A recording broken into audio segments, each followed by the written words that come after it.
Če me je tega kdaj strah? Ne. Če se bom zaradi tega kdaj kot novinarka premaknila za milimeter? Ne bom. Če bom še govorila o problemu spletnega nasilja? Bom, še bolj. Zdaj govorim in govoriti moramo o tem vsi. Vedeti, da je spletno nasilje nesprejemljivo. Stati pokončno, ko se dogaja nam, obsoditi, ko se dogaja drugim. Predvsem je treba o tem javno, jasno in glasno govoriti.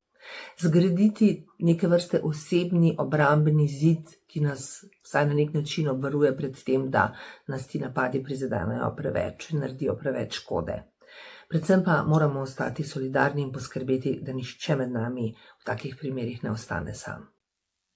Zdi se mi pomembno, da žrtve spletno nasilje jemljejo resno, da ga tudi prijavljajo v teh primerih, ko pač imajo to možnost. Ne zdi se mi pa, da bi kadarkoli mogli podleči tem komentarjem in potem odnehati s svojim delom. Ne sprašujemo se torej o smiselnosti obsodb, ampak take nizkotne prakse vsakič odločno zavrnimo.